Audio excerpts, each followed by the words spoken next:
buenas a todos. Muchas gracias por estar aquí. Yo soy Javier Novo, para aquellos que no me conocen. Es un placer presentar a Javier Armentia en este seminario del CRIF titulado estoy leyendo El auge de las pseudociencias del Yeti de Formigal a los milagros de los hijos e hijas de la Tierra. Bueno, Javier es astrofísico por la Universidad Complutense de Madrid. Y bueno, y lleva ya pues veintitantos años de aquí de director del Planetario de Pamplona, 25 años de director del Planetario de Pamplona, con un proyecto ahí, bueno, muy bonito dentro de lo que son los planetarios y en toda España, en museos científicos, en fin, muy metido en todo este mundo, lógicamente, de la divulgación, de la comunicación de la ciencia, que es quizás lo que nos ha unido y nos ha hecho que nos conociésemos en distintos foros. Y bueno, entre muchas de las líneas que comunica al público está esta idea que nos va a presentar hoy aquí, que quizás es un tema que a lo mejor dentro del contexto del CRIF puede parecer que nos toca un poco así, o sea, que por lo menos como estamos metidos en el mundo académico no somos muy conscientes a veces de estas cosas que pasan en la calle, ¿no? Y creo que viene muy bien que nos enteremos también de estas problemáticas, porque a la hora de llevar a cabo el acercamiento a la sociedad, que al final es una obligación de todos, y en cierto modo es lo que todos estamos intentando hacer, cada uno a su modo más o menos, es muy importante saber cuál es la percepción pública de la ciencia, etcétera, ¿no? Y cuáles son los obstáculos que uno se puede encontrar a la hora de intentar llegar a la gente, etcétera. Entonces yo creo que Javier, con la presentación que va a hacer hoy aquí, nos puede iluminar mucho en este sentido. Bueno, pues muchas gracias. ¿Va a hablar de pie? Sí, pues muchísimas gracias, Javier. Gracias al CRIF, a todos vosotros. Permitidme el tuteo o el vosostreo, porque si no voy a parecer maleducado cambiando de una forma a la otra. Decía que muchas gracias por darme la oportunidad de estar hoy aquí y contar esta historia tan marciana, nunca mejor dicho, que cuando Javier me preguntó por darle un título, la idea era hablar de ciencias y pseudociencias, de ese conglomerado del que intentaré hacer un pequeño panorama. No sé si lo conseguiré o si diré las cosas que estabais esperando. Lo que sí espero es que estoy convencido además de que en el debate encontraremos algunos puntos muy interesantes. Había que ponerle, sabéis que los titulares y las entradillas deben tener esa capacidad de captar a la gente, ¿no? A mí me suelen espantar las que acabo pergeñando. Y como cuando trabajo en medios de comunicación agradezco muchísimo que hay editores y estas cosas que me dicen con mucho valor, dice igual mejor cambiar esto. Javier no hizo eso, no me dijo que cambiara y entonces así se quedó, ¿no? ¿Qué es lo que pasó? Que el otro día justo coincidió que estaba preparando las diapositivas, estaba dudando, hasta anoche le mandé un mensaje diciendo no sé si traer diapositivas o no, porque siempre lo dudo, ¿no? Y estaba pergeñando el título y justo sucedió que me mandaron, ¿has visto esto? El Yeti en Formigal, un vídeo que ha grabado una persona, yo creo que podemos verlo. Va a haber aquí algunos saltos. Bueno, no es una gran cosa.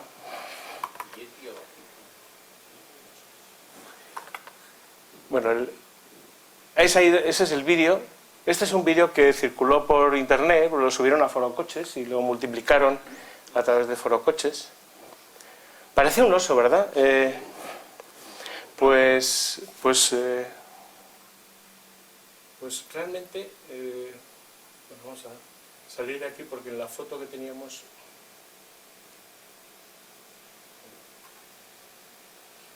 Creo que haciendo un control... Sí. Ahí, esta es una foto que además salió, pero es una foto que ya cuando ves esto, tú dices, bueno, vamos a ver, se le ve la marca de la cintura. No sé si os fijáis. La parte de abajo de la bota, yo no sé cuántos animales llevan una bota Vibram, ¿no? Pero este la llevaba, ¿no? Bueno, vamos a ver, lo primero que uno hace al ver una cosa de estas es la cuenta de la que viene ese vídeo en YouTube. Una cuenta creada en diciembre del año pasado y que tiene 3 vídeos copiados de un canal de fútbol. la forma de distribución a través de forocoches y de retuiteos y de tal por parte de varias cuentas recién creadas en Twitter. Es decir, tenía todos los elementos de un fake, que se suele llamar de una cosa completamente falsa.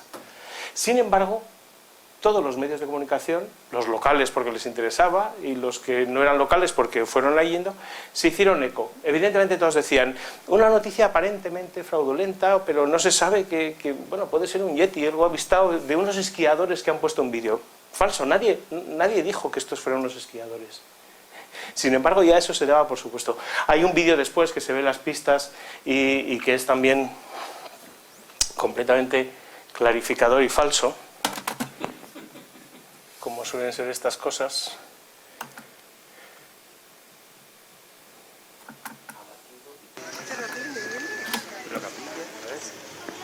Yo voy a grabar por si acaso. No me jodas, chaval. ¿Eso qué coño es? ¿Eso qué es? ¿Qué dices? Porque las buenas campañas tienen que tener este tipo de... No me jodas.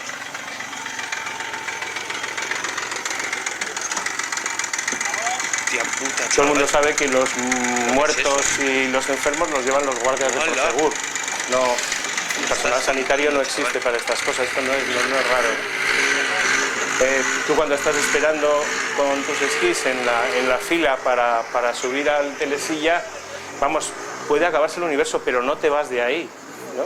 Y sobre todo que estás atado a los esquís y no te coges si vas con el móvil casualmente. Es decir, esto era el típico montaje que tú dices, bueno, es mono, está bien hecho, pero ya no somos tan niños como para creernos, ¿no? ¿Por qué nadie hizo ese mínimo ejercicio de ver de dónde venía? Bueno, algún periodista, afortunadamente, sigue existiendo, y esto es muy importante, y sí lo hizo y llamaron a Aramón. Y entonces en Aramón dijeron, bueno, no sabemos nada, pero igual dentro de 2 días se desvela el asunto, ¿no? Era una campaña publicitaria de una oferta que te regalan unas gafas de moda si haces el forfait y tal, ¿no? Que es muy digno, está bien. Es decir, yo comprendo que el arte de la publicidad es intentarnos colar campañas que al final acaban en las noticias. Ahora bien, la labor del mundo de la comunicación tiene que ser no ponérselo tan gratis o tan fácil, ¿no? Si no, tú si quieres publicidad, mete publicidad, pero si no, no. Entonces me pareció una buena metáfora para comenzar a hablar hoy precisamente de cómo muchas veces se nos cuelan las pseudociencias. No porque esto tenga ninguna pseudociencia, la pseudociencia podría estar detrás. ¿Qué persona educada en este mundo puede creer que en el Himalaya haya sitio para un yeti? En los bosques del Pacífico de Norteamérica para un Sasquatch o Bigfoot, o para estas criaturas imaginarias que por muy repetidas no caben en este mundo. Es decir, el biotopo, esto lo sabrán los biólogos, la necesidad de un primate gigante simiesco de este tipo en un paraje así implicaría realmente una huella ecológica muy importante. Es decir, desde todo punto de vista, el yeti se sostiene en los relatos románticos de aventuras, pero no en el mundo actual, ¿no? Alguien puede decir, hombre, pero es cierto que las expediciones biológicas llegan a Nueva Guinea, Papúa y descubren incluso marsupiales o primates desconocidos. Digo, sí, pero fíjate dónde estás hablando, no estás hablando de Formigal. En Formigal no cabe, o sea, apenas caben unos pocos osos en el Pirineo y ya sabemos todos lo mal que lo han estado pasando, ¿no? Sin embargo, bueno, pues es un ejemplo de ese tipo de cosas que se nos venden y que ahí estamos, ¿no? ¿Qué es de lo que vamos a hablar hoy, ¿no? Una posible definición de las muchas que hay. La pseudociencia hace referencia a falso, a esa pretensión de ser ciencia. Es algo que se presenta, una creencia, una afirmación, una declaración de algo, que se presenta con el aval o con la apariencia de ser una ciencia. Normalmente, cuando se rasca, no va a disponer de las pruebas que solemos considerar adecuadas para el conocimiento científico, o al menos se puede quedar en el limbo de una duda, de las proposiciones indecibles de la lógica y todo ese tipo de cosas, ¿no? Sin embargo, fijaros que tiene una persistencia muy grande en el tiempo. Estos son cuando salió el hijo de, iba a decir el lechoncillo, el último hijo de la pareja real británica, pues los periódicos, todos los servicios de noticias, porque no parece que estoy echando la culpa a los periódicos, ¿no? Estoy echándonos la culpa a nosotros por permitir que esto se convierta en noticia. El bebé real seguía hablando y se habló de cómo iba a ser a través del nombre, a través de la astrología y tal, es decir, de puras pseudociencias o puras creencias que fueron muy populares hace miles de años y que siguen siéndolo. Los periódicos siguen metiendo el horóscopo, la gente sigue leyendo el horóscopo, sigue siendo una de las partes de los medios de comunicación que más éxito tienen. Y es cierto que posiblemente la gente no se crea el horóscopo sin más, pero todo el mundo lee el suyo y no cualquier otro. Yo suelo decirlo en el planetario, digo yo, ¿cuántos de vosotros conocéis vuestro signo del zodíaco? Es una cosa, igual eso está cambiando un poquito generacionalmente. Con los chavales que vienen ahora, los más pequeños, muchos no saben qué es eso. Pero en general todos saben cuál es su signo del zodíaco, todo el mundo sabemos cuál es nuestro signo e incluso sabemos algunas de las características de nuestro signo del zodíaco. En esta cultura en la que odiamos aprendernos de memoria y cosas tontas, que ya no aprendemos la lista de los reyes Godot ni cosas de estas, sin embargo, una cosa que ni siquiera nos han enseñado en clase, nos la hemos aprendido par cœur, como dicen los franceses, ¿no? Porque nos apetecía. Es más, hay gente que se sabe toda la retahíla de las constelaciones del zodiaco, cosa que nos viene muy bien a los astrónomos porque ya tenemos un banderín de enganche y hablar de algunas cosas. Pues esto es la astrología, esto es un ejemplo de algo que no se sostiene, es decir, cómo las posiciones relativas de algunos de los planetas del cielo van a tener algo que ver con nosotros y tal, ¿no? Pero bueno, no hablaremos de eso, porque es cierto que incluso la propia demarcación o la propia característica de la ciencia, especialmente en las áreas de frontera, entraña cierta discusión, una discusión lícita. Gran parte de la filosofía del conocimiento del último siglo es filosofía del conocimiento científico, ¿no? Es decir, cómo podemos saber, estar ciertos de qué hay cosas. La propia ciencia, por otro lado, sabemos que se pervierte por intereses económicos, por intereses de muchos otros tipos, ¿no? Hemos visto cómo las ideologías pueden marcar la agenda de los científicos o la economía y tantas otras cosas. Es decir, sabemos que hay negocios y que hay desnegocios o hay intereses militares o no. Todo esto es también parte de un debate necesario y de un debate que sirve también para que muchos anticientíficos o muchos que quieren denostar el estatus de ciencia como conocimiento objetivo del mundo lo ataquen y decir, sí, vosotros decís lo que queréis, pero luego están ahí las farmacéuticas haciendo no sé qué o ese medicamento que no sé cuál. Fijaros que ese es un discurso que oiremos bastante a lo largo de la charla. La propia actitud que la población tiene en torno a la ciencia es una cosa que dista mucho de ese mundo ideal donde pretendíamos que en el siglo XX era el siglo de la ciencia y donde realmente el conocimiento se había hecho público, ¿no? En las encuestas de percepción social de la ciencia se hace una factorización un poco del tipo de opinión hacia la ciencia que tiene la gente a partir de los resultados y en la de 2010, actualmente ya está la de 2016, pero este gráfico correspondía al 10, no ha cambiado excesivamente, distribuían la actitud de las opiniones de la gente en varios tipos. Por un lado, la gente desinformada, gente que dice que no le interesa especialmente la ciencia y que no tiene especialmente información. Casi una tercera parte de la población le importa un bledo la ciencia. No nos afecta, creemos que no nos afecta en el día a día.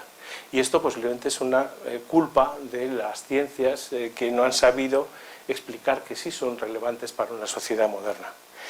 Hay una parte importante que va creciendo en nuestro país, de un 29% de lo que ellos llamaban, los sociólogos llamaban procientíficos moderados, es decir, gente que tiene una actitud positiva hacia la ciencia, ve que entraña un conocimiento y así, que no son como los entusiastas, que es lo que rellenaría un poco esa tercera parte de la población un poquito más amplia, de que son además entusiastas y dicen que tendría que haber más, que quieren más información de la ciencia o así, ¿no?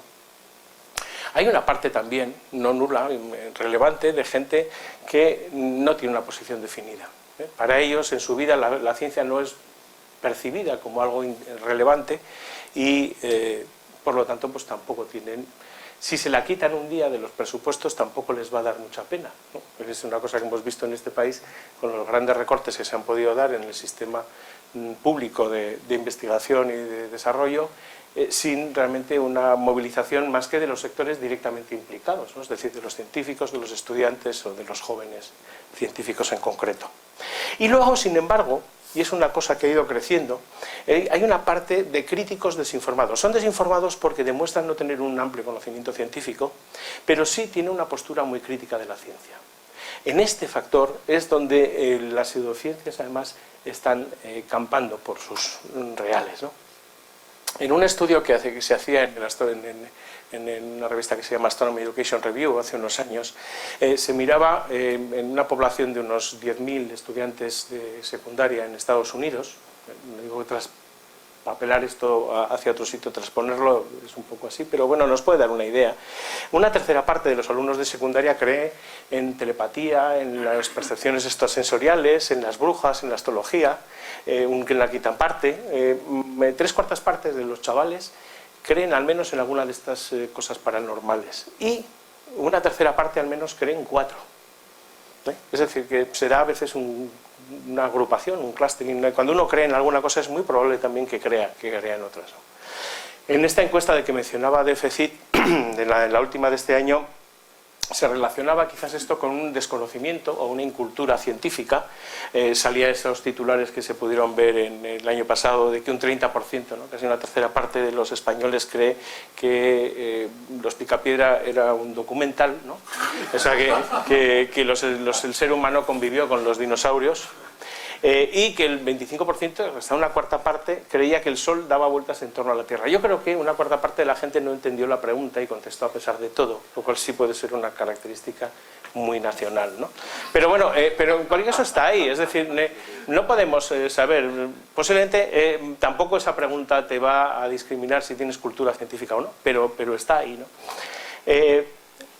Bueno, pues la creencia, por ejemplo, en las inversiones espaciales, la fuente son datos de Ipsos, de una encuesta que hicieron a partir de datos sondeos de opinión en todo el mundo.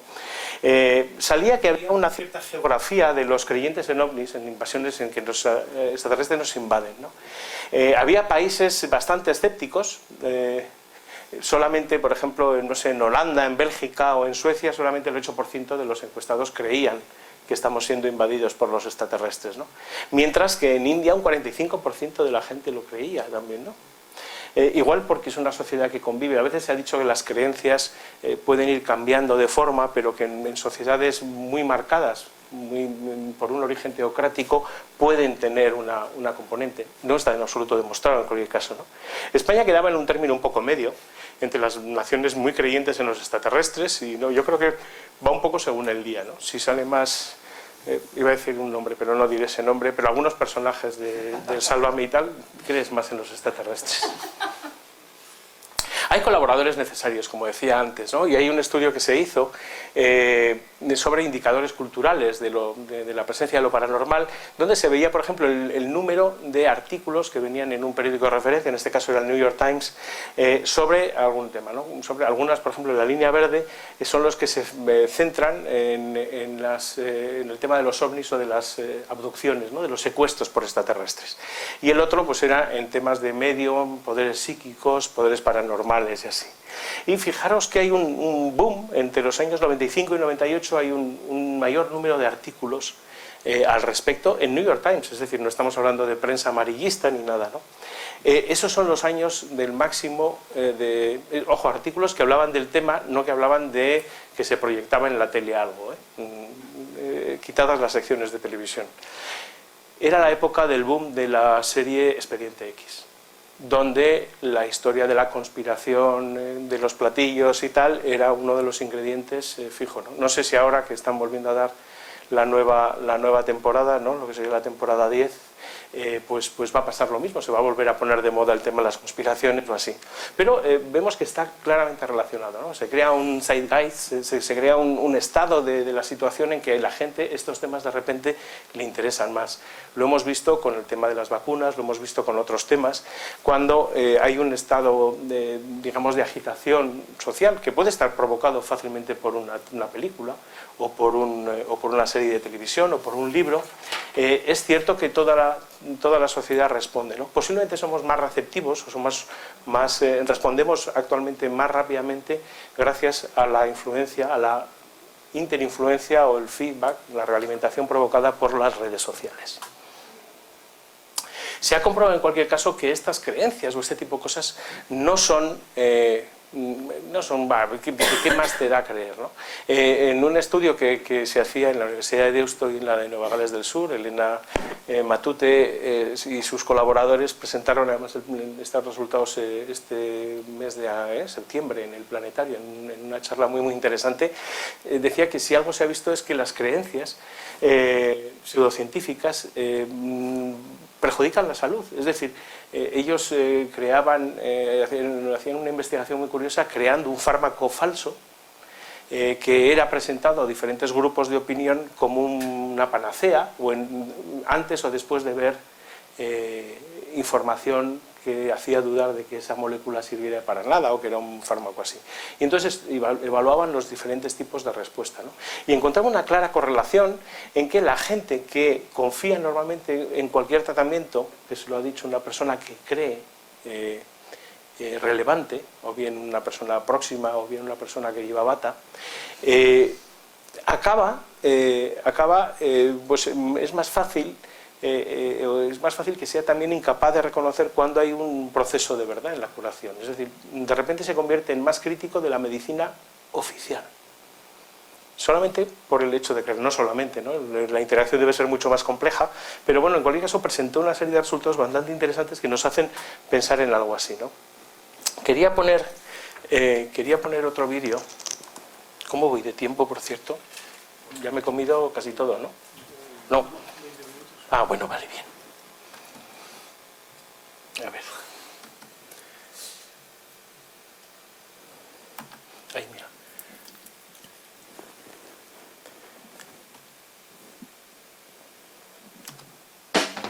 Hoy en la aventura del saber les vamos a hablar de una terapia que tiene mucho de enseñanza personal y descubrimiento y que sin sustituir a ningún otro tratamiento bueno, dura 9 minutos, pero vamos a poner diagnóstico, solo un puede ayudarnos poquito. a encontrar el origen. Esto es La aventura del saber, es un programa de la 2, Se trata de cultural, la neuroemoción. La aventura del saber, Mucho, decir, donde considera que normalmente se recogen contenidos de tipo documental, debates y otro tipo de cosas. Bienvenidos. Y está presentando...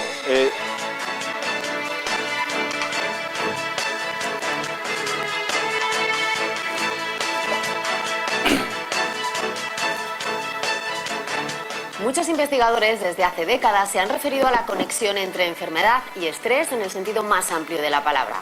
En los últimos tiempos, profesionales dentro y fuera de nuestro país se están formando en este terreno para tener otro camino para abordar las diferentes dolencias de sus pacientes. ¿Cómo y con qué resultados? Se lo vamos a preguntar a un psicólogo especializado en la materia, que es además el director del Instituto Español de Bioneuroemoción, Enric Corbera. Buenos días. Buenos días. Enric, yo no sé si podemos empezar explicando que una enfermedad puede ser, por ejemplo, la traducción cerebral o la traducción física, por ejemplo, de un trauma infantil que no hemos reconocido, que no hemos asumido. Bien, nosotros, como tanta gente has dicho que así lo ha hecho, considerar las emociones que al margen de lo que es el cuerpo o soma, no es así. Todo el mundo sabe que las emociones de alguna forma afectan al cuerpo. Bueno, el vídeo lo podéis ver, está en YouTube y viene ahí enlazado. Los procesos emocionales, pero... que pueden vivir, por ejemplo, una madre cuando está embarazada, dejan huella neurológica en un Los bebé. procesos emocionales Por de una madre ejemplo, cuando está embarazada dejan huella neurológica. No desea quedarse embarazada en ese momento. Ese impacto emocional queda grabado en lo que se llama la información del óvulo. Y bueno, y luego la mamá lo querrá, lo cuidará, lo mimará y lo querrá muchísimo. Pero ese impacto neurológicamente queda afectado y puede tener efectos sobre ese niño claro, a los 20 años, a los 30, a los 40. Puede generar comportamientos. Sí, ríete de la epigenética. En fin. Bueno. 9 minutos de semejante. Fijaros que la presentación, o sea, cualquier persona que estaba viendo la tele, un programa cultural en ese momento, y habla de un psicólogo, director del Instituto de Bioneuroemoción, que como todo el mundo sabéis, es pues, después del Caltech, posiblemente el más importante en neuroemoción del mundo, ¿no? Yo os digo que la sede está hecha en la misma esquina donde el tío del señor Corbera tenía antes una frutería, lo cual no importa nada, es decir, toda la gente tiene que medrar y estas cosas. Pero esto desde luego no es científico. ¿Cuál es el soporte científico de la neuroemoción? Nada. De hecho, hay serias sospechas, y Emilio José Molina dispone, lo he dejado en el esto, está esta página, o en estos documentos donde se hace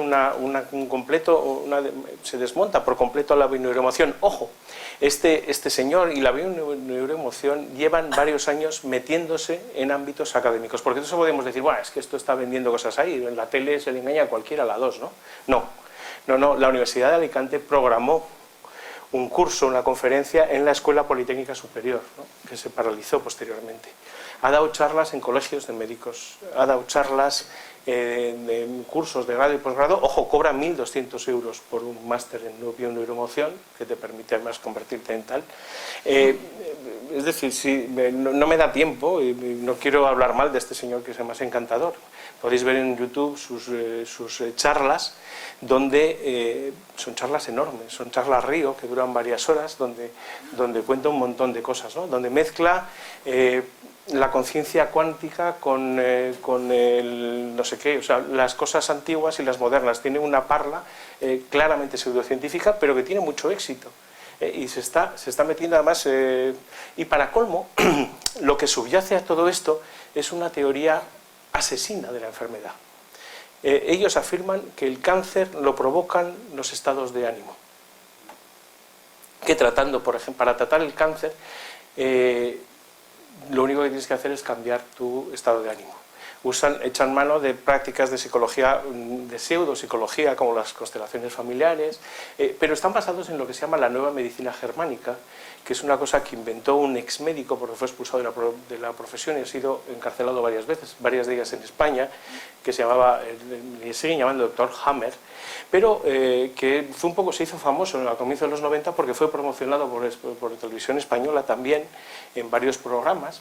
Y hubo un caso famoso de una periodista de televisión que se llamaba Ana Pena, que tenía un cáncer y que sobrevivió y se hizo la gran valedora en los medios de comunicación y en toda la sociedad española. Estoy hablando de finales de los 90, fue en el 2000, casi desde el año 2000. Se hizo valedora de esto. Finalmente esta periodista murió por el cáncer, por no habérselo tratado. Un poco como le pasó a Steve Jobs y así, ¿no?, por abrazar este tipo de teorías. Pero la cosa es que la medicina germánica sigue dando charlas, siguen y tal, y es una de muchas denominaciones y marcas que siguen convocando a la gente. Aquí hace 2 años se puso de moda unas charlas de una cosa que se llamaba Sanergia, que también era una especie de terapia, de curación, de sanación en grupo, en la cual se prometía curar. Todos ellos no dicen que te van a curar, pero que te van a ayudar, ¿no?, cambiándote la actitud, visualizando tus energías y tal, no sé qué, te vas a curar. Este tipo de barbaridades, ya digo que además hay sospechas o ha habido acusaciones. La Red UNE, que es una asociación de observación de los temas sectarios en nuestro país, y lo mismo pasa en Francia, ha puesto bajo la lupa, y hay ciertas acusaciones de que los comportamientos que se dan en estos grupos de apartarlos a los pacientes de sus familias, porque les dicen, tu familia te va a intentar que vuelvas a la medicina que te mata, etcétera, pues tienen un carácter sectario, ¿no? Lo dejo ahí, pero bueno, es el tipo de fenómenos quizás menos simpáticos que el Yeti de tal, ¿no? Es cierto que la pregunta podría ser, bueno, ¿y por qué no, o cómo podríamos detectar las pseudociencias? Usando este artículo publicado en Fronteras de Psicología hace 2 años, año y algo, a mí me gustó porque resumía una cosa que yo en los cursos que doy, por ejemplo en el máster de la Pompeu Fabra sobre comunicación científica, hablamos de pseudociencias y suelo tirar alguna de los repertorios de cómo ir detectando, ¿no? Me vais a permitir que vaya un poco rápido, pero algunos de esos ejemplos, esas características que ellos hablan del psychobubble, ¿no?, que es esa parla aparentemente psicológica, porque el psychobubble se puso de moda para hablar de lo que hacían los psicoanalistas, ¿no?, que te creaban así una historia un constructo terrible de frases y de términos que tenían una pinta y tal, y te estaban diciendo nada, ¿no? Bueno, yo ponía aquí un ejemplo, ¿no? Estos cooling y tal, estas cosas. Después de la moda que hubo aquella de las pulseras las Power Balance, ¿no? Aquellas que tenían un holograma que resonaba con tu frecuencia propia, que yo siempre decía, todo el mundo sabe que la frecuencia propia de un ser humano es la que tiene cuando le colastras de los pies y le das un golpe, cómo suena, ¿no? Es decir, esa es la frecuencia principal, es la del bong, ¿no? Eso somos nosotros. Bueno, pues eso lo meten en un holograma y vas muy bien. Como se les acabó el chollo, porque ya la gente lo empezó a meter en los monólogos humoristas, pues se puso de moda lo de las energías cuánticas y el Q-Link, ¿no? El Quantic Link está ahí. Fijaros que esto es de su página web, Dice, hemos trabajado con científicos mundialmente famosos para estudiar y perfeccionar esta tecnología. No decimos sus nombres porque no, pero bueno. Y dice, en una serie de experimentos y pruebas hechos en la Universidad de Stanford en Estados Unidos. No, yo aquí sí lo diría, pues es lo mismo, lo dicen, ¿no? Y la Universidad de Navarra también avala, ¿no? Esto es una cosa que se usa mucho, es decir, el uso del aval académico, es decir, por eso yo siempre, nuestra queja, luego hablaremos de alguna de estas cosas, nuestra queja o nuestra alerta a muchas universidades, y aquí la hicimos con la Universidad Pública cuando se empezó a poner un máster de homeopatía, era, ojo, que esta gente lo único que quiere es respetabilidad al asociar su nombre a una institución académica, y es una respetabilidad que nunca van a conseguir a base de publicaciones en artículos. Pero bueno, el uso de la terminología está, además, había una noticia reciente de la agencia SIN, que era un análisis que hacían de 500 sitios online, por ejemplo, de asociaciones y grupos antivacunas, y decían lo mismo, el uso de tecnicismos, de anécdotas y de falsa ciencia, es decir, es una de las herramientas características. Yo, como soy físico, igual, seguro que aquí los físicos también nos pasa que estamos más vacunados contra estas cosas, pero a mí cuando alguien me dice, oye, la cosa cuántica, el otro día en una charla que estaba dando Ignacio López Goñi, precisamente sobre virus y el virus Zika y estas cosas, una persona de los que estaban ahí viendo dijo, oye, y la bioprogramación cuántica, esto ayudaría, ¿no? Y a mí se me encendieron todos los LEDs que llevo puestos, ¿no? Pip, pip, pip, pip, pip. Pues no sabíamos nada en concreto de esa cosa, pero casi podía decir, seguro que no funciona, ¿no? Pero seguro que cuesta mucho, porque tiene 2 palabras de 5 sílabas y eso al peso. Pero, ojo, este es otro de los casos. Otra de las características que dicen es el uso de anécdotas. Las anécdotas presentadas en vez de pruebas. Esto es un fenómeno muy normal en todas estas charlas, por ejemplo, de neuromación y tal. Ves que van haciendo una sucesión de una por otra de anécdotas, ¿no? Pongo esto, es la página web, por ejemplo, de Odile Fernández, igual no la conocéis, es una médico de familia, que está ahora haciendo gira por España dando charlas para hablar, va con Josep Pamiés, con del que hablaremos también, porque es precisamente el final de la charla. Pero bueno, Odile Fernández es médico de familia y dice que ella tenía un cáncer y en vez de seguir a la medicina clásica, ella no dice la medicina oficial, dice la medicina clásica, como diciendo, es antigua. Es decir, por favor, cualquier persona cercana al terrible y apasionante mundo de la investigación en oncología sabe que la oncología es todo menos clásica, es decir, es posiblemente una de las áreas donde se están probando de forma no inconsciente ni irracional, todo lo contrario, las más novedosas terapias y las más sutiles posibilidades precisamente para encontrar curas, ¿no? Acusar a la medicina de ese contubernio, como se hace normalmente, es decir, de que lo que quieren es cronificar a los enfermos porque las farmacéuticas ganan, y las farmacéuticas y los hospitales ganan mucho dinero vendiendo estas cosas, mientras que con la alimentación y la vida natural uno puede curarse el cáncer. Este es el tipo de discurso que se está dando y a la que se invita en lugares públicos, en centros de cultura de titularidad pública, que es por una cosa que nos hemos quejado recientemente. Otro tipo de afirmaciones que se suelen hacer en los discursos pseudocientíficos son afirmaciones extraordinarias que no tienen pruebas suficientes, ¿no? Antes he mencionado las Power Balance, ¿no? En las Power Balance las montaron un par de hermanos que eran surferos, ¿no? Quiero decir, ¿quiénes son? ¿Qué aportaban para pensar que el onograma resonante con tu organismo te va a dar una mayor cantidad de equilibrio? ¿Qué pruebas habían hecho para eso? No. Las pocas que se hicieron demostraban que no afectaba nada. De la misma forma, la homeopatía, con 200 años de práctica, se basa en dos supuestos completamente sin ninguna demostración, es decir, son una demostración realmente extraordinaria. Las afirmaciones extraordinarias requieren pruebas extraordinarias, ¿no?, de Hume. Bueno, si nosotros tenemos una cierta medicina y la disolvemos cada vez más, es lógico pensar que su efecto sea mayor. Bueno, pues esto es una afirmación un poco sorprendente, ¿no?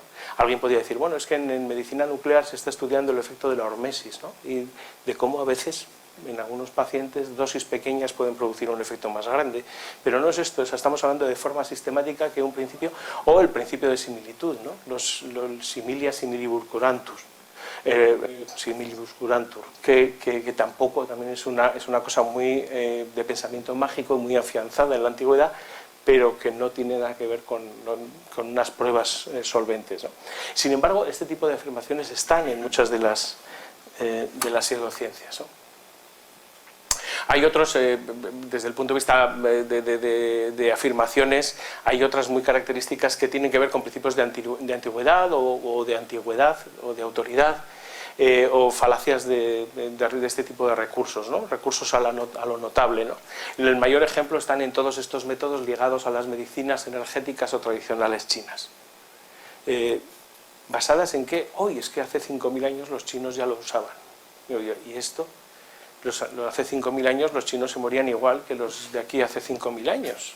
Es decir, los chinos han mejorado su esperanza de vida cuando se introdujo el sistema de agua corriente y de sanidad occidentales.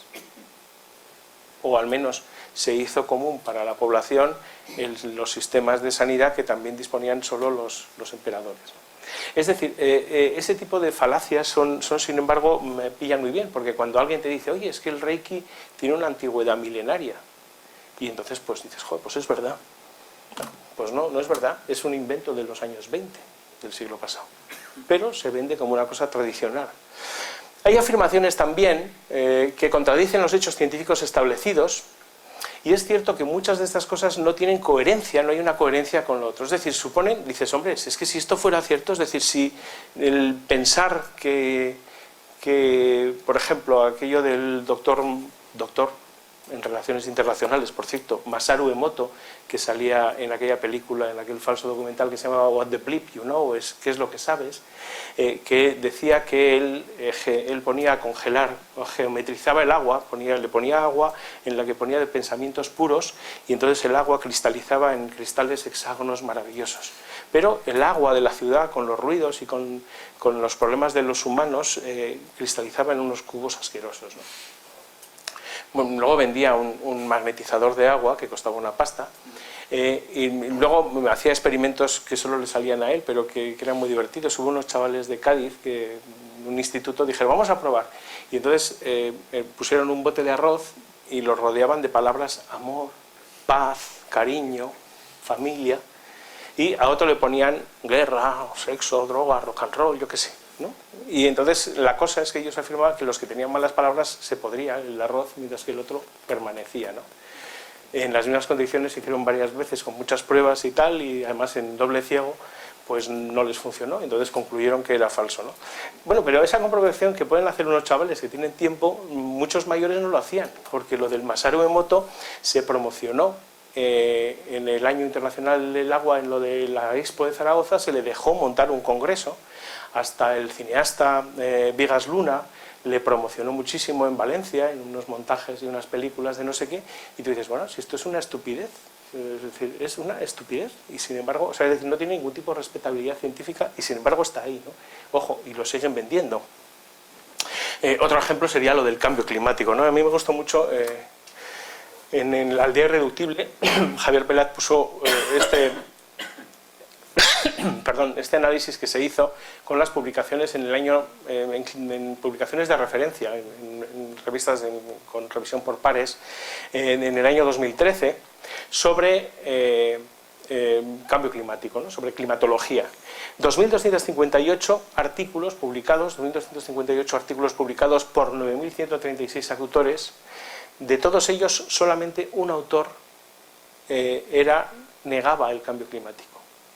Cuando leemos o vemos o oímos hablar del debate, no ya en Estados Unidos con los candidatos republicanos que han hecho de esto campaña, ¿no? Ted Cruz o ese señor Trump y tal, ¿no? Tan patético, pero cuando oímos hablar de lo del cambio climático se nos presenta casi como que están a pachas, es decir, como que están, la mitad de unos dicen que es verdad y que es antropogénico y la otra mitad lo duda, ¿no? Y no es verdad así. La ciencia, digamos que llegó al consenso científico hace mucho, sobre todo por la abundancia y la evidencia de los hechos. Cuando presentamos un discurso contra el cambio climático, tenemos que justificar por qué nos estamos oponiendo a este cuerpo tan importante de pruebas, ¿no? No hay una adecuada, este es otro tema, es que en muchas de estas pseudociencias no se acude realmente al sistema de la ciencia. Nos guste o no el sistema de revisión por pares, de publicaciones y tal, con todos sus errores y con todos sus intereses, es posiblemente mejor que pagar por publicar, que es lo que se convierte. Sin embargo, vemos como en algunos ámbitos, como las medicinas complementarias alternativas, la homeopatía en concreto, han abandonado el sistema de publicación habitual y han creado su red de publicaciones alternativas donde se publican ellos. Es decir, eso no es ciencia, es decir, es sencillamente una cosa así. Es lo que decía de los laboratorios estos de la multinacional francesa de productos homeopáticos Boao, que pagó durante años en la Universidad de Zaragoza un máster de homeopatía sencillamente para promocionar, o que tienen ahora varias fundaciones para apadrinar diferentes actividades de estas, incluidas por ejemplo la Semana de la Ciencia en Madrid, que pagaba una fundación ligada a las empresas homeopáticas, por supuesto dando charlas y talleres a favor de la homeopatía, ¿no? No es el método, yo creo que esto es otra de las cosas importantes. Finalmente, falta una autocorrección, una capacidad de reconocer que has metido la pata. No conozco disciplina científica de las de verdad que no haya cambiado de paradigma varias veces, que no haya reconocido que se equivocaba o en las cuales los nuevos descubrimientos no hayan obligado a que cambie el discurso. Que haya costado reconocerlo, en el caso de Wegener y la deriva continental, en el caso de la física y el éter, tantas otras veces es cierto. Los científicos son humanos y no les gusta reconocer que se equivocan, pero se le pilla, pues, al menos se va avanzando y en este sentido siempre se reconoce y los cambios en la ciencia se dan. Es posiblemente una de las características más así. No podemos decir, no, es que esto ya era ciencia hace 5.000 años. Dices, no, afortunadamente la ciencia de hace 5.000 años no es la ciencia de ahora. Y esa es una de las grandezas, ¿no? La otra cosa es que en la ciencia funciona ese dicho que a mí me dijeron en casa como norma de conducta, que era que al mentiroso se le pilla antes que al cojo, ¿no? Y es cierto, en ciencia se tardará en pillarle al mentiroso, pero se le pilla, ¿no? Entonces hemos visto en temas de clonación humana, en temas de superconductores o de nanotecnología, fraudes muy hábilmente perpetrados que se iban manteniendo y tal, acaban descubriéndose o poniéndose en evidencia. ¿Cuántas veces hemos visto que una disciplina de estas pseudocientíficas alternativas, complementarias, haya reconocido su error y haya evolucionado a partir del descubrimiento de ese error o de ese fraude? Nunca. Otra de las cosas es decir, bueno, todo esto lo dices porque estáis conspirando, ¿no? Porque somos parte de un negocio y yo estoy acabando. Bien. Porque soy parte de un negocio o del interés que estamos ahí, ¿no? Hace poco los físicos suelen ser gente ociosa. No sé si aquí os han vendido otra cosa, pero son gente de natural ociosa y que se lían en cosas de estas. Se puso a calcular, ¿no? Dijo, a ver, grandes conspiraciones que en el mundo ha habido, ¿no? Por ejemplo, pues el espionaje, lo de Snowden que dio a conocer con la filtración de los cables que había por ahí, ¿no? Y todo este tipo de cosas que nos estaban espiando, ¿no? ¿Cuánto tiempo se mantuvo? 3 años. Funcionó el tema de espiar todos los correos antes de que un técnico informático se chivara. Algunos otros proyectos, como aquel de infectar y de dar falsos tratamientos contra la sífilis a afroamericanos en Estados Unidos, que duró casi 30 años, pero es que era una población muy localizada, fueron 100 personas a las que se les hizo malvivir. Es una terrible investigación, falta de toda ética, y falta de todo control, ¿no? ¿Cuánto duró? Pues esa duró más. Bueno, pues viendo un poco cuánto podían durar y cuánta gente estaba en el ajo, sacó una especie de fórmula de cálculo muy interesante que dice que las grandes conspiraciones, la del ir a la luna, que le he puesto ahí como ejemplo, de que es más, alguien decía, James Ober, que era un técnico espacial, decía, es más fácil ir a la luna que mentir sobre el tema. Hay tal cúmulo de, o sea, entre otras cosas había casi 1 millón de personas trabajando en Estados Unidos y otro 1 millón, posiblemente más, en la Unión Soviética para ir a la luna. Toda esa gente puede seguir mintiendo. ¿Cuánto les pagan al cabo de 40 años para que sigan engañando a todos, ¿no? ¿Cuánto tiempo podemos mantener de forma deliberada un fraude sin que alguien se vaya de la lengua? Cosa que es terriblemente humana. Bueno, pues encontró esa fórmula y al final las grandes conspiraciones, como si el cambio climático no existiera y fuera un montaje, o las vacunas o el SIDA fuera creado en África por los técnicos de la OMS y estas cosas, pues no duraban más de 3 años, ¿no? Entonces tú dices, cualquier mentira que dure más años nos la vamos a tener que creer, igual no es tan mentira, ¿no?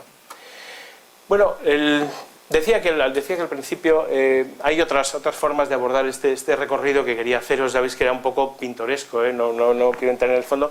James Lett, que es antropólogo, es filósofo, hizo un análisis interesante que le llamaba de los ladronzuelos. Era más desde el punto de vista epistemológico, hablaba de la refutabilidad o falsabilidad, de la lógica y la completitud, de la replicabilidad, de la suficiencia. Es cierto que la ciencia le exigimos una serie de cuidados, una serie de características, eso que llamamos el método científico, que si no lo aplicamos o no lo hacemos siempre, porque hay intereses y hay que acabar el artículo y hay que dar clase y estas cosas, es cierto que todos tenemos ese ideal de llegar algún día a ser buenos, y eso es bueno. Tener ideales está demostrado que facilita la consecución de los fines. No siempre lo conseguiremos, pero la ciencia en ese sentido es capaz de replicarse, ¿no? Carl Sagan lo explicó de otra forma, lo que llama el kit de detección de tonterías, el Baloney Detection Kit, que está por ahí en muchos sitios. O sea, si lo pones en internet, ya digo que esto se queda, lo podéis ir así, pero es lo mismo, ¿no? Es un poco esa idea de lo que hemos sido así. Yo no quería, sin embargo, acabar. Bueno, sin embargo, al final lo que pasa es que lo que quería llegar es que al final lo que pasa es que nos creemos las cosas. Esto es una manifestación de padres de un colegio que estaba cerca de unas antenas de telefonía móvil en Vitoria. Entonces se quejaban porque las antenas estaban puestas conforme a la ley, pero los alumnos decían que estaban muy cerca. Entonces, para protegerse de las antenas les vestían a los niños con unos cascos envueltos en papel albal. Porque no saben la física elemental. Cualquier persona que sepa de física sabe que un casco de este tipo lo que hace es concentrar las ondas electromagnéticas. Si lo envolvieras entero, el papel albal, lo metes en una jaula de Faraday y lo eliminas del campo electromagnético, pero con medio solo lo que haces es concentrarle en el cerebro justo las ondas electromagnéticas. Les daba igual, porque ellos ya sabían el tema, era un tema de los que dejaron de ir a clase, hubo un montón de manifestaciones. La cosa acabó el año pasado, en septiembre, por unanimidad de todas las fuerzas políticas, el Ayuntamiento de Vitoria elaboró una normativa en la que dice que va a eliminar el wifi de todos los centros públicos. Aunque no haya ni una sola prueba, como no la hay, de que esto cause la sensación. Al final nuestra sociedad va a tener que recular ante las fobias absurdos y sin sentidos de una panda de, no sé cómo llamarlos, de gente con muy buenos intereses y ciudadanos con todos los derechos, pero terriblemente ignorantes y malintencionados, que venden un discurso del miedo. Pues es lo que toca, ¿no? Que es lo que quería decir un poco como reflexión final. Las antenofobias, el tema de las alternativas, y quería llegar... Perdón, porque es que son fotos así de las vacunas, de los temas que he ido comentando, de las dietas, algunas cosas que van pasando, porque os habéis olvidado ya de lo de la dieta Dukan y de la dieta Paleo y tal, ¿no? Pues el detox, que está muy de moda estos años, pues ahora viene, lo leía hoy, no leía el otro día, el domingo, en el Diario Vasco, la dieta Adolf Hitler. Esto es el colmo, o sea, solamente un mundo como el nuestro puede promocionar esto, ¿eh? No, es una noticia, es un pantallazo del Diario Vasco del otro día. Resulta que Führer era vegetariano, el Adolf Hitler, y tenía un amor patológico por el mundo animal, no por el humano, por lo que sabemos, ¿no? Bueno, dice, ¿sabes que Führer es amigo de los animales y tal, y que no se separó de esos animalitos que tenía? ¿No? Por favor, es una cosa, en castellano sería tan vergonzante, ¿no? En inglés es el preposterous, que es un adjetivo perfecto. Da vergüenza ajena vivir en un mundo donde alguien le puede estar promocionando la dieta hitleriana, ¿no? Pero bueno, a lo que quería llegar y finalizar, y perdonadme porque me he extendido más de lo que debía, es el otro día en los premios Goya se dio el premio a un documental bellísimo de Patxi Uriz y de Alex O'Mill, ¿no? Una productora de aquí, que además cuando recogieron el premio pues hablaron de eso, ¿no? He hecho el chiste lo de hijos e hijas, que es mucho más políticamente correcto, pero bueno, es Hijos de la Tierra el documental, y quería poneros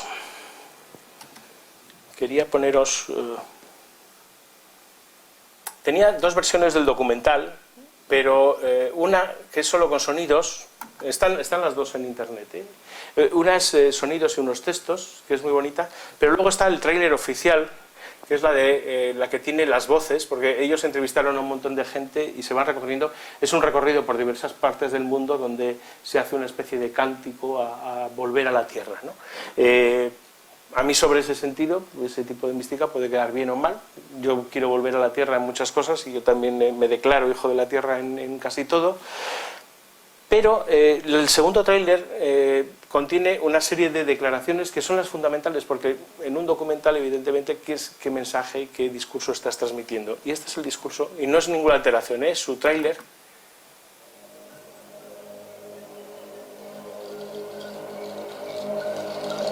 Ah, no, este es el que iba solo música y voces, perdón. No sé si lo habéis visto, si habéis tenido oportunidad de verlo, es precioso.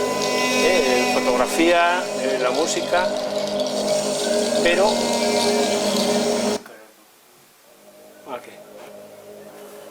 La salud de los seres humanos es un reflejo de la salud de la Tierra, y escuchar las declaraciones...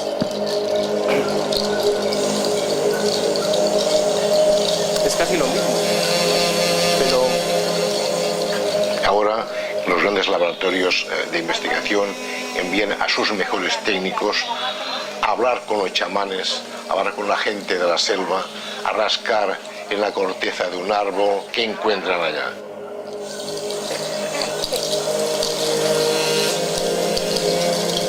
Yo creo que ahí los gobiernos también deben entender que nosotros los humanos tenemos el derecho a aspirar al mejor nivel de salud posible.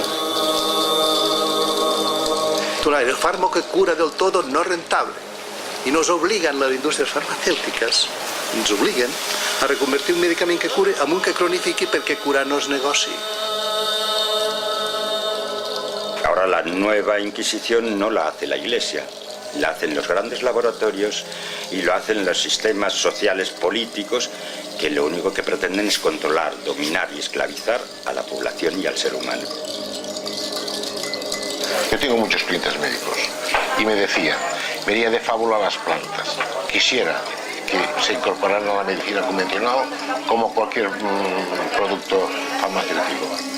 Bueno, no es mucho más largo, ya veis que la factura y así el documental. Hay que mirar hacia la Tierra y recordar que no es necesario tanto bienestar económico. Lo que sí es necesario es vincularnos con lo esencial, y lo esencial es la vida.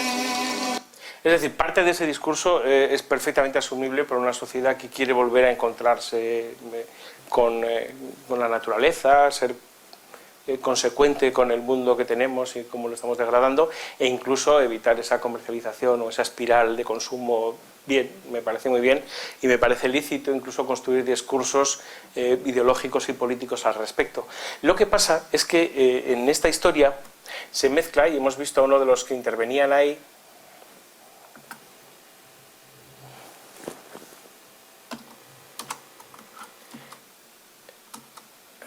era Josep Pamiés, ya salió con el acento pero sin acento, que dice, y esta es una frase que sale en la misma web del documental, el fármaco que cura del todo no es rentable.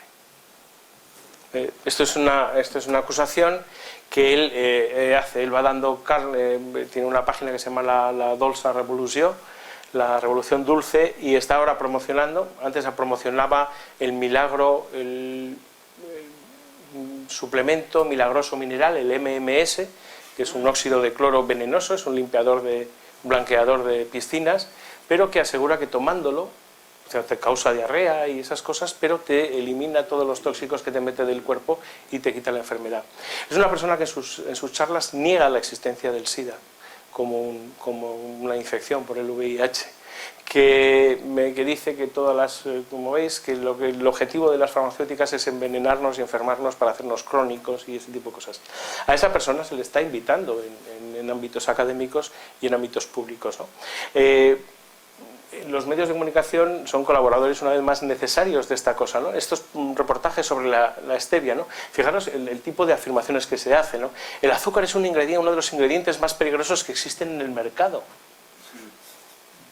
O sea, esto es, me recuerdo que hace unos años había una cosa que había un comunicado que decía: atención al óxido de dihidrógeno, que es un material terriblemente oxidante, te puede matar, si lo tomas mucho te para el corazón y pierdes las sales y tal. El H2O es terrible, ¿no? Sin embargo somos el 60 y tantos % de agua, ¿no? Es decir, ese tipo de discursos está ahí. Es cierto, por otro lado, la stevia se ha puesto de moda como edulcorante, pero ahora ellos dicen no, pero es que el esteviol, que es un complemento autorizado para su venta en Europa, te dicen, ¿no?, los productos de stevia manufacturados no son puros, vienen mezclados con otro tipo de sustancias. No, todo lo contrario. La stevia, la planta, la que regalan estas personas como Pamies, para que la tengas tú en casa, se usaba como abortivo en Paraguay, porque tiene, además del esteviol, además de ese edulcorante muy intenso, tiene otra serie de sustancias que provocan abortos espontáneos, bajan la tensión y no son buenas. Por eso la Unión Europea, lo recordaba José Miguel Mulet, autor del libro de Comer sin miedo y así, decía: la stevia rebaudiana no está autorizada para el consumo humano, su uso continuado provoca esterilidad y tal, ¿no? Es decir, esto que están promocionando en estas charlas, el otro día dio una charla este hombre en Granada, ¿no? Y en los de Desgranando Ciencia, que es un evento que se monta allí de cultura científica y así, se enteraron de que en el Teatro Municipal iba a haber una charla de este hombre, y entonces dijeron: esto es un teatro municipal, y se quejaron, ¿no? Hicieron un change.org y escribimos un montón de gente, se hizo un manifiesto quejándonos y tal, y los medios de comunicación lo recogieron un poco de aquella manera. Decían: los científicos intentan impedir que Josep Pamies, el horticultor de las plantas mágicas, abra en espacios públicos, ¿no? Y ponían esa foto. El hombre está aquí, el hombre encantador, con sus plantitas de stevia, ¿no? Y los malvados científicos que quieren impedirle que hable, ¿no? No era exactamente así. O sea, es una persona que asegura que el virus de la hepatitis C y otros virus no existen, que el cáncer se puede eliminar con una alimentación natural, con infusiones con limón y tal, es decir, verdaderas barbaridades, ¿no? Casi está el derecho ciudadano, entre otras cosas, a la opinión y a poderlo decir, pero está ahí.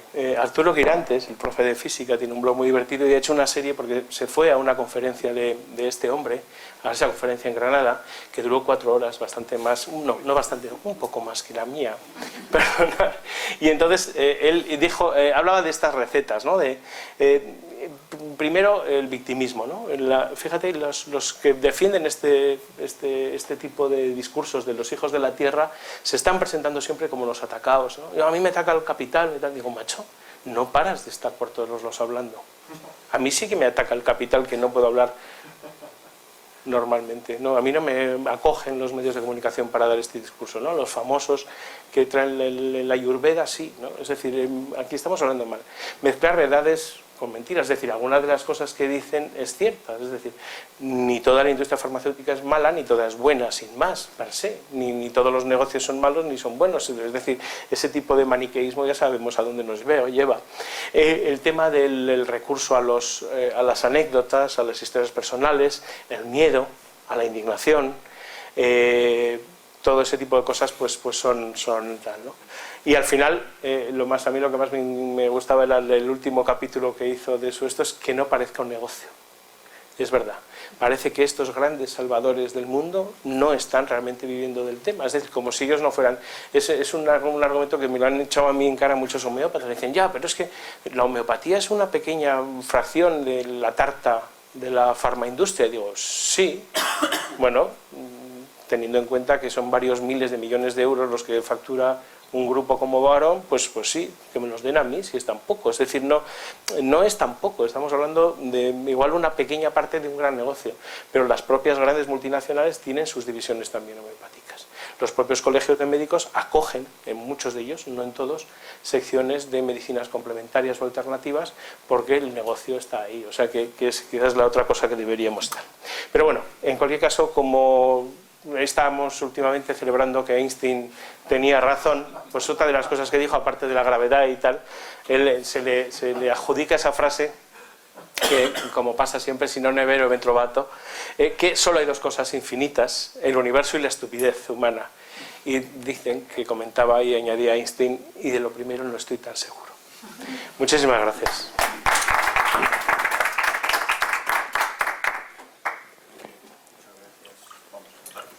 Sí. Hola, preguntas. Perdón. ¿Qué alumbrado es? Claro. Me di cuenta enseguida. Bueno, muchas gracias, Javier.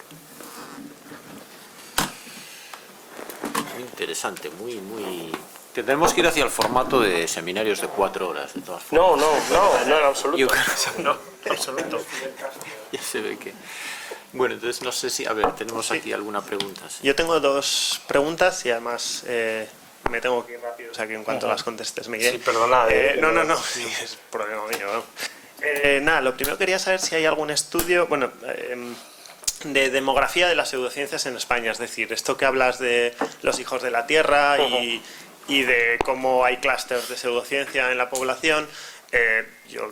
Vamos, lo tengo bastante claro y en nuestro entorno hay esos clústeres, ¿no? Entonces me gustaría saber si conoces algún estudio que trate este tema en España. Sé que hay en otros sitios, pero... Hay en varias ediciones del estudio que se titulaba ¿Qué piensan los jóvenes?, creo que es, suelen hacer una serie de preguntas en torno a las creencias y posicionamientos en ciertas dimensiones, ¿no? Ecologista, diferente tipo de religión y tal.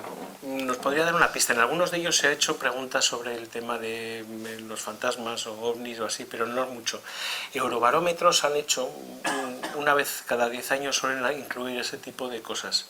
Te hablo de investigación así. En cosas más recientes recuerdo, no sé si presentó en la universidad en Barcelona o en Valencia, tendría que recordar por ahí el dato, un estudio que se hizo, yo creo que sobre periodistas científicos y sobre opinión de estos temas, ¿no? O sea, yo creo que esto se presentó el año pasado, yo creo que fue de la Pompeu Fabra también. Y concluía que en general los periodistas se veía una mayor preocupación que en otros ámbitos, precisamente por la invasión de estos temas, ¿no? Pero no hay mucha investigación de campo, digamos, o sociométrica sobre... Y ahora es una pregunta indiscreta, así que no sé si vale la... O sea, puedes no contestarla si no quieres. Pero en esta línea, bueno, mi mujer es pediatra, en la salud pública dice que claramente tiene bastante pillado a qué tipo de personas no vacuna y que en general conforme entran por la puerta y de cómo van vestidos suele adivinarlo, ¿no? Y entonces también tienen un patrón, o sea, es un patrón social, pero es un patrón político también que va asociado. Entonces, en Navarra en concreto, quería saber si con el cambio de gobierno que ha habido, ¿hacia dónde crees que va a ir el mundo? Sí. O sea, ¿crees que se va a facilitar más las pseudociencias o crees que se va a complicar más el panorama a las pseudociencias? Pues como tampoco indiscreta. Quiero decir, no, en mi opinión no le he conocido a los gobiernos anteriores ninguna acción frente a las pseudociencias. No, en contra no ha habido. Por eso, no, sí las ha habido. En la época en que estuvo Santiago Cervera de consejero de salud, sí hubo una acción importante contra medicamentos falsos y por un cierto control. De esa forma que hubo aquel control con la nueva reglamentación de las oficinas de farmacia. Creo que es de las pocas veces que en esta comunidad se ha trabajado en ese sentido. Hombre, yo tengo, no sé si tengo la confianza de que esto no pase o tal, pero afortunadamente al menos estaba pensando, los responsables que hay en los temas de salud pública y epidemiología no han cambiado. Seguimos escuchando a Barricarte y así, que da una cierta confianza saber que aquí tenemos un posicionamiento tan claro de la Administración con los temas de las vacunas, ¿no? Que siga, ¿no? Entonces dices, igual mejor no menearlo, porque sí es cierto que muchas de las... yo he visto desde un punto de vista crítico, hemos estado siguiendo muy de cerca los posicionamientos de los diferentes partidos políticos en todo el espectro, en el Estado, frente a los temas de pseudociencias, y es cierto que Podemos, como fue todo el movimiento del 15M y tal, acogía y acoge en su seno una serie de afirmaciones anticientíficas muy notables. Por el contrario, Izquierda Unida en los últimos 3 años ha creado grupos de trabajo en defensa de la medicina y frente a las pseudomedicinas, y con un trabajo, con varios grupos de trabajo que se ha hecho posicionar a este partido frente a las pseudociencias. O sea que yo no veo ahí que sea tan sencillo el tema izquierda o tal, sino que por qué intereses o qué grupos hay detrás, pero ciertamente existe eso.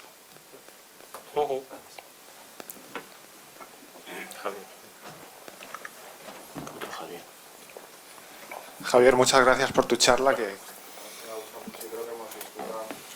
nos hemos reído también, que es importante a veces en estas cuestiones. Mi pregunta era, también por intentar ver como líneas de acción o pensar en positivo, me parece que la divulgación de la ciencia es algo muy importante y que a veces los científicos nos hemos olvidado un poco de ello. Al final, la regla básica por la que me guío...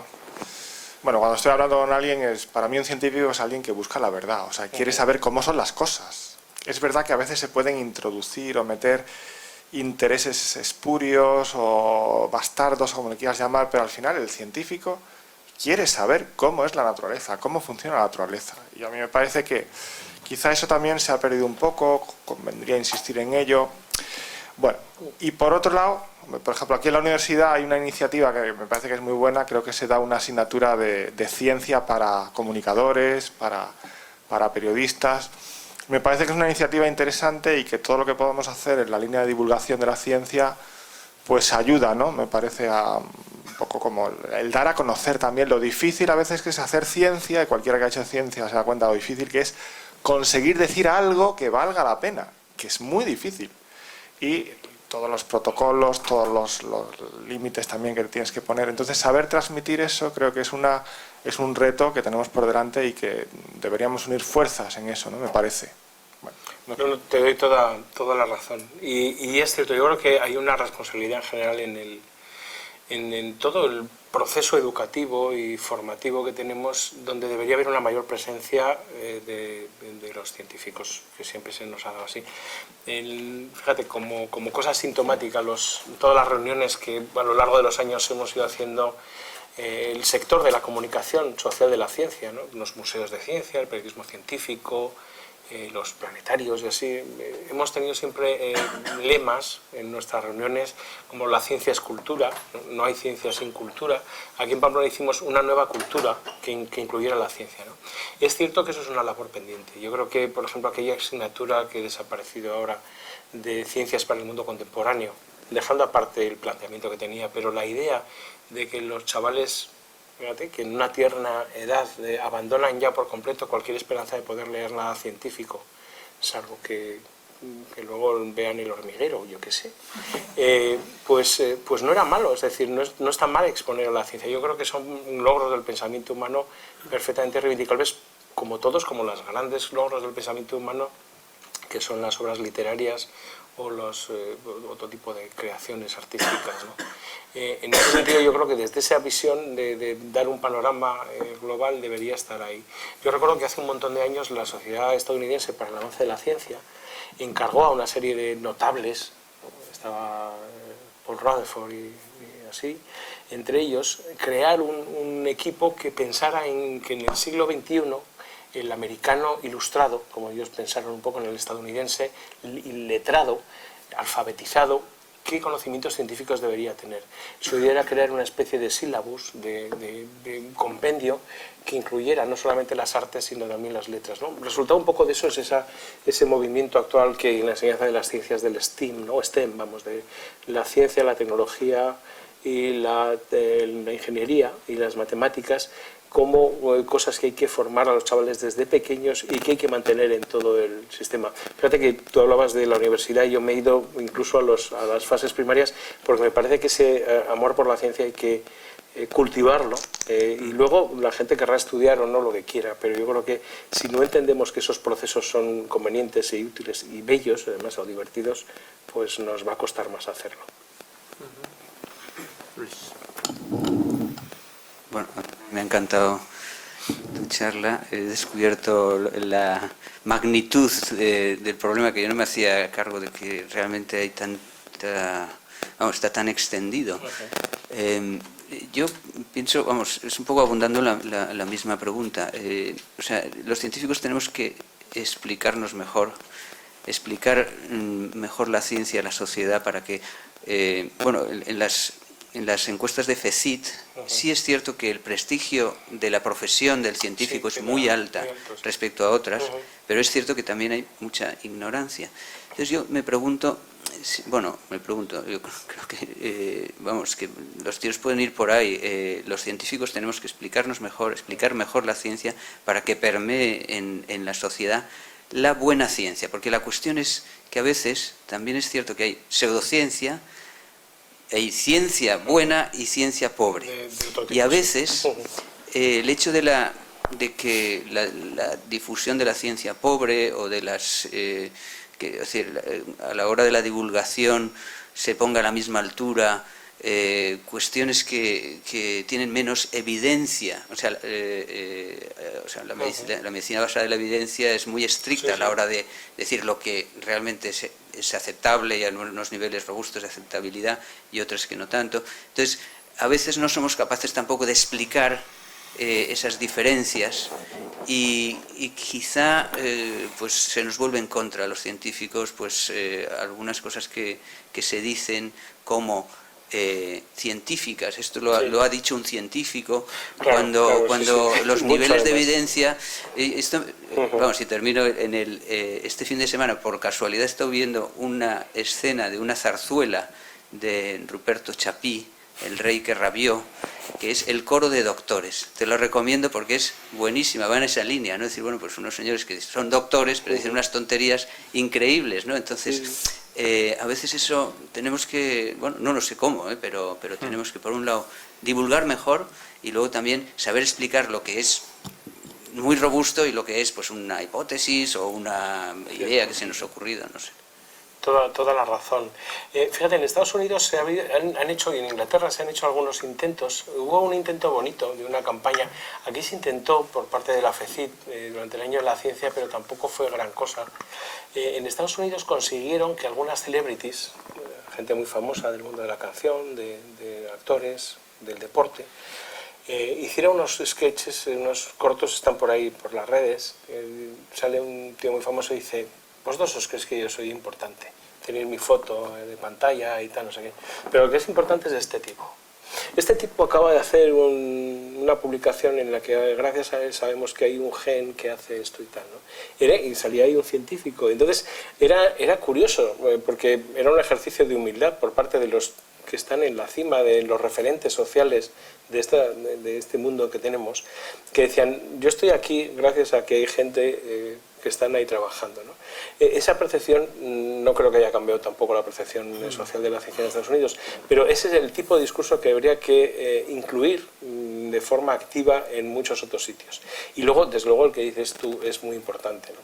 No todo por ser ciencia es bueno, ¿no? Y posiblemente de ahí nos viene el error, que como las cosas que eran de ciencia quedaban casi impunes, hemos permitido que cualquiera se ponga el marchamo. Es una bata blanca y dices. Exacto.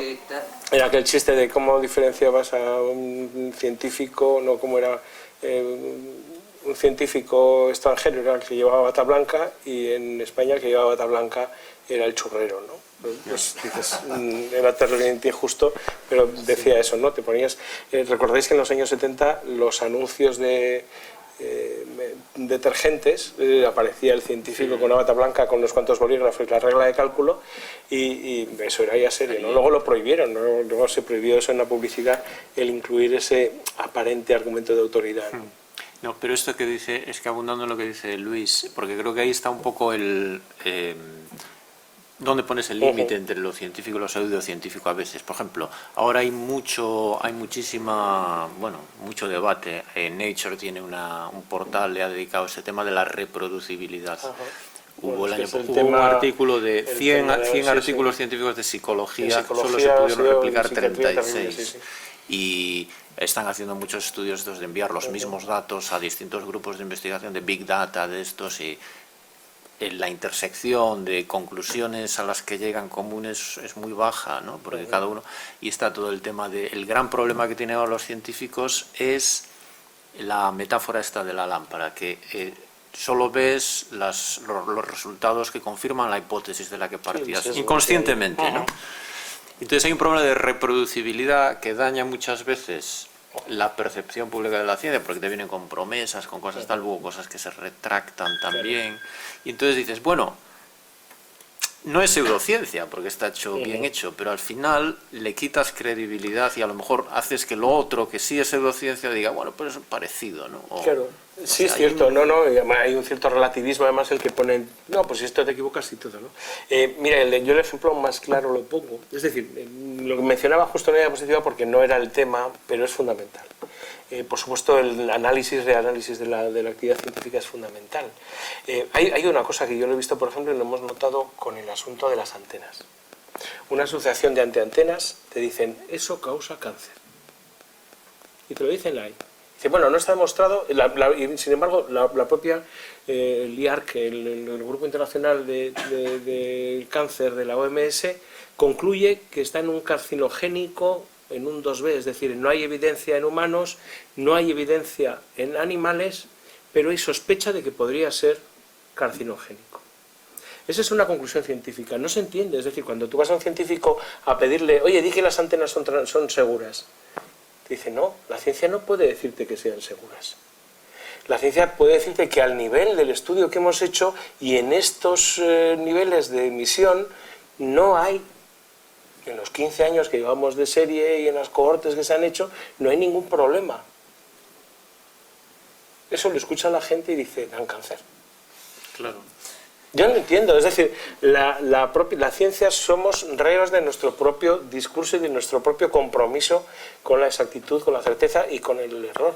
Es decir, porque tú decías, los científicos queremos llegar a la verdad, pero sabemos que no es alcanzable, es decir, nos conformamos con cotas razonables de error, especialmente cuando podemos estimarlo. Pero esto no se percibe, posiblemente porque y esta es una pescadilla que se muerde la cola, es decir, no sé, todos los estudios en tema biomédico ha sido notable, ¿no? Es decir, todo el análisis, el all trials, ¿no? Que llaman, es decir, cuando se va a hacer una investigación sobre una terapia o esto, queremos saber todos los ensayos, no solo los que acaban bien y son positivos, que son los que van a dar publicación, porque sabemos de los sesgos, sino queremos saber todos los que se empezaron y los que se discontinuaron por cualquier problema, y queremos que se comprometa a la gente a que lo cuente, cosa que a los grupos farmacéuticos que pagan muchas de estas investigaciones no les interesa tanto. Pero este compromiso yo creo que se hará en esto, y sin embargo no va a reportar nada bueno la ciencia, porque el evidenciar que no siempre se hace bien, todo lo contrario, que muchas veces se hace mal, va a dar también alas a los que estaban atacando, que van a usar eso como municipio. Pero yo creo que nunca, y esto es una cosa de planteamiento de la ética fundamental, el que los demás sean muy malos no me justifica nunca el que yo no tenga que ser bueno, ¿no? Y en ese sentido yo creo que la ciencia tiene ese compromiso, debería tener ese compromiso, o seguir y hacerlo público además. Esa ética de la investigación yo creo que es la que nos puede, no sé si salvar, pero sí justificar ante muchas de estas cosas. Es decir, no, yo te lo digo, pero estoy deseando, es un poco lo que decía Bertrand Russell, ¿no? Es decir, estoy deseando de que me demuestres que yo estoy equivocado, pero inténtalo un poco, ¿no? El problema es que las pseudociencias no lo intentan No lo un intentan poco. nada, ya. Sí. Juegan con ventaja. Muy bien. pues si no hay ninguna pregunta más, agradecer a Javier Muchas otra gracias a vez vosotros. su charla, que seguro que tendrá mucho éxito también por internet, y además un tema muy CRIF también, creo yo, porque es, bueno, tiene muchas implicaciones sociales, educativas, etcétera, y nos puede ayudar mucho a pensar en el futuro también cosas, estrategias. Muchas gracias. Muchas gracias. Gracias. Muy bien. Pues es que...